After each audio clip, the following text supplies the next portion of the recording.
(2020년 12월 2일) 수요일 큐티 생명의 삶. 오늘의 본문 다니엘 7장 15절부터 28절까지 말씀입니다. 나 다니엘이 중심에 근심하며 내 머릿속에 환상이 나를 번민하게 한지라. 내가 그 곁에 모셔 선 자들 중 하나에게 나아가서 이 모든 일의 진상을 물으매 그가 내게 말하여 그 일의 해석을 알려주며 이르되 그 내 큰 짐승은 세상에 일어날 내 왕이라. 지극히 높으신 이의 성도들이 나라를 얻으리니 그 누림이 영원하고 영원하고 영원하리라. 이에 내가 넷째 짐승에 관하여 확실히 알고자 하였으니 곧 그것은 모든 짐승과 달라서 심히 무섭더라.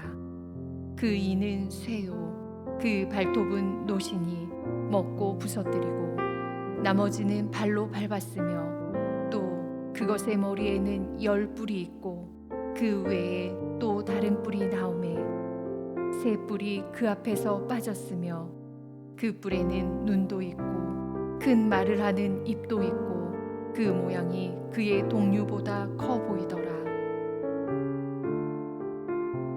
내가 본즉 이 뿔이 성도들과 더불어 싸워 그들에게 이겼더니 옛적부터 항상 계신 이가 와서 지극히 높으신 이의 성도들을 위하여 원한을 풀어주셨고 때가 이름에 성도들이 나라를 얻었더라. 모신 자가 이처럼 이르되 넷째 짐승은 곧 땅의 넷째 나라인데 이는 다른 나라들과는 달라서 온 천하를 삼키고 밟아 부서뜨릴 것이며 그 10뿔은 그 나라에서 일어날 10왕이요 그 위에 또 하나가 일어나리니 그는 먼저 있던 자들과 다르고 또 새 왕을 복종시킬 것이며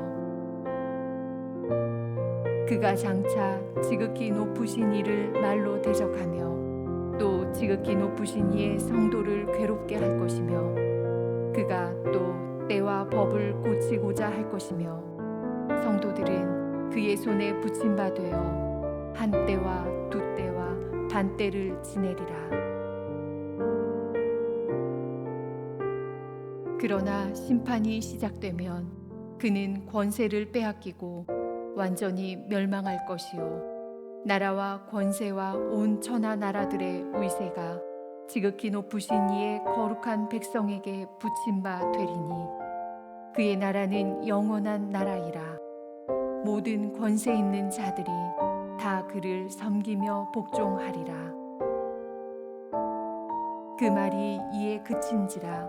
나 다니엘은 중심에 번민하였으며 내 얼굴빛이 변하였으나 내가 이 일을 마음에 간직하였느니라. 아멘.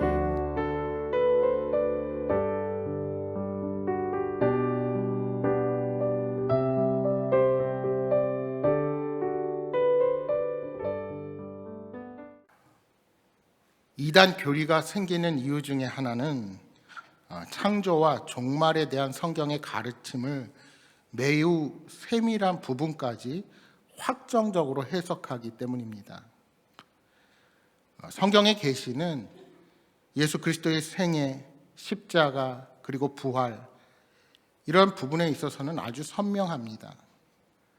그러나 창세기의 시초에 관한 부분 그리고 요한계시록이나 또 예언서에 나타나는 종말에 관한 부분은 그리 분명하지 않습니다. 거기에는 하나님의 뜻이 숨어 있습니다. 분명히 우리가 살아온 시간과 성경이 기록된 시간에는 차이가 있고 그 당시 시대와 문화적인 배경의 차이가 있기에 우리가 해석을 정확하게 한다는 것은 불가능한 일입니다. 그래서 베드로후서 3장 16절에 이렇게 말씀합니다. 또 그 모든 편지에도 이런 일에 관하여 말하였으되 그 중에 알기 어려운 것이 덜어 있으니 무식한 자들과 굳세지 못한 자들이 다른 성경과 같이 그것도 억지로 풀다가 스스로 멸망에 이르느니라. 억지로 풀다가 스스로 멸망에 이른다 말씀합니다. 따라서 우리는 단순하게 믿어야 합니다. 하나님은 밝히 드러난 진리이면 우리에게 깨닫게 하실 것입니다. 그러나 억지로 풀어서 그것이 마치 하나님의 진리인 것처럼 말해서는 안 된다는 것입니다. 오늘 본문에 보시는 것처럼 다니엘은 번민하는 사람이었습니다. 환상을 해석하고자 번민했고 해석을 받은 후에도 번민했습니다. 천사는 환상에 내포된 의미들을 다니엘이 깨달을 수 있도록 그를 도와줍니다. 그 환상은 짐승으로 상징이 되는 세상의 통치자들로 인해 성도들이 받게 될 박해와 고난, 그리고 마침내 영원한 하나님의 나라에서 얻게 될 최종 승리를 의미하는 것이었습니다. 먼저 내 큰 짐승은 세상에 일어날 내 왕입니다. 앞서 3절에서 짐승 넷이 바다에서 나왔다고 했는데 여기에서는 세상에서 나왔다고 합니다. 혼돈의 장소인 바다와 악이 지배하는 세상은 같은 곳입니다. 어제도 말씀드린 것처럼 세상에서 나온 네 왕은 바벨론과 메대와 바사 그리고 헬라와 로마의 왕을 말합니다. 이러한 나라들은 지금도 계속해서 나타났다가 없어지면서 그 흥망성쇠가 역사적으로 반복되고 있습니다. 이러한 세상의 나라는 예수님께서 다시 오시는 날 멸망하고 성도들은 하나님 나라를 얻어 영원히 누리며 살게 될 것입니다. 18절에서 천사는 그 나라는 영원하고 영원하고 영원하리라 말씀합니다. 영원을 3번 연거푸 말하면서 최상의 영원성을 강조하는 것입니다. 19절 20절은 다니엘이 그 진상을 알고자 한 넷째 짐승에 대한 반복된 진술입니다. 넷째 짐승은 다른 세 짐승과는 달라서 심히 무서웠습니다. 짐승의 이는 쇠였고 발톱은 노스로서 먹고 부서뜨리고 나머지는 밟았습니다. 물론 여기서 말하는 넷째 짐승은 표면적으로는 로마의 왕을 지칭하지만 종말론적으로 생각할 때는 단순히 로마 제국만을 단정지어서 생각해 볼 수 없습니다. 여기서 다른 한 뿔은 8절의 작은 뿔이라고도 일컫는 세상의 종말에 등장할 적그리스도 또는 적그리스도의 나라를 가리키기도 합니다. 그러니까 다른 한 뿔이 10뿔 가운데 3뿔을 뽑았다는 것은 적그리스도가 얼마나 큰 힘과 권세를 갖고 있는지를 보여주는 예라 할 수 있습니다. 그런데 이러한 적그리스도가 활개치는 세상에서 성도들은 어떠합니까? 21절 말씀에 이 불이 성도들과 더불어 싸워 그들에게 이겼다고 말합니다. 세상의 악한 세력을 감당할 수 없어서 성도가 핍박을 당하게 된다는 것입니다. 이러한 상징과 환상이 어느 때인지를 분명히 밝히지 않습니다. 그러나 분명한 것은 우리가 살아가는 이 땅의 역사를 볼 때 신앙을 지키기 위해서 많은 신앙의 선배들이 희생을 당하고 핍박과 순교의 길을 갔다는 사실을 우리가 보게 됩니다.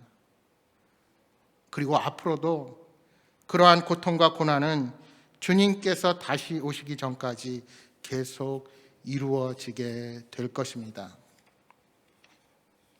여러분, 우리는 천국을 믿기에 지옥도 있음을 믿어야 합니다. 또한 우리는 그리스도인의 영광이 있음을 믿는다면 고난도 있다는 사실을 기억해야 합니다. 중요한 것은 성도들에게 닥칠 커다란 시련과 위기가 반드시 있게 되지만 그것이 끝이 아니라는 사실입니다. 22절에 이렇게 말씀합니다. 옛적부터 항상 계신 이가 와서 지극히 높으신 이의 성도들을 위하여 원한을 풀어주셨고 때가 이름에 성도들이 나라를 얻었더라. 때가 이름에 성도들이 나라를 얻었더라.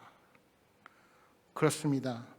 성도들에게 닥치는 핍박은 결코 영원하지 않습니다. 때가 이르면 주님은 다시 오셔서 원수들을 멸하시고 모든 눈의 눈물을 닦아주시고 새하늘과 새 땅을 반드시 허락해 주실 것입니다. 우리가 역사를 통해 보는 것처럼 로마의 왕은 강력한 카리스마와 힘으로 온 나라들을 정복해 갔습니다.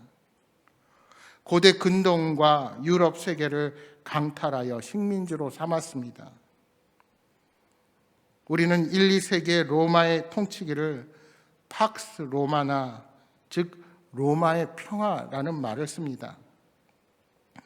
그러나 이 평화는 폭력과 착취로 이루어진 가짜의 평화 시대를 이루어 간 것입니다. 로마가 멸망한 뒤에는 열 나라가 나타날 것입니다. 여러분, 성경에서 10이라는 의미는 완전함을 나타내는 수이기에 많은 나라가 예수님의 재림 때까지 세상을 지배하는 것을 상징하는 말이라 할 수 있습니다. 오늘날도 마찬가지입니다. 세상은 겉으로는 평화를 이루고 있는 것 같습니다. 그러나 세계 경찰을 자처하는 미국은 팍스 아메리카나라는 구호로 자신들이 세계 평화를 선도한다고 여기지만 거기에는 자국의 이익이 우선입니다. 그것이 최근에 아메리칸 퍼스트로 나타나지 않았습니까? 유럽도 자신들의 힘과 권력을 위해 유럽 연합을 만들고 또 그것의 유분리에 따라서 영국은 브렉시트를 선언하기도 하며 자신들의 이익을 위해서 움직입니다. 중국은 어떠합니까? 급격한 경제 성장과 또한 군사력을 바탕으로 아시아의 많은 나라들에게 군사적, 경제적으로 그 영향력을 점점 더 거세게 행사해 가고 있습니다. 이러한 힘의 논리에 의한 평화는 진정한 평화가 아닙니다. 힘에 의한 평화는 인간의 탐욕을 채우는 포악의 다른 측면일 뿐입니다. 여러분, 진정한 평화는 인간의 힘으로 이루어지지 않습니다. 따라서 참된 평화는 하나님만 주실 수 있으며 그것은 힘이 아니라 조건 없이 독생자를 십자가에 내어주신 그 주님의 참 사랑을 통해서만 주어지게 됩니다. 그 주님께서 때가 되면 다시 오셔서 환난당하는 성도들의 원한을 풀어주시고 세상의 권세를 빼앗으실 것입니다. 다니엘은 이 모든 천사의 말을 듣고 여전히 번민하였습니다. 그러나 이 번민은 처음의 번민과는 다릅니다. 처음의 번민은 하나님의 뜻을 알고자 하는 번민이었다면 이제는 영원한 하나님의 나라를 알고자 하는 답답함이라 할 수 있습니다. 오늘 우리들도 다니엘과 같은 삶의 번민이 있어야 합니다. 무엇을 먹을까, 무엇을 마실까, 무엇을 입을까 하는 고민은 불신자들의 번민이요, 불신자들의 고민입니다.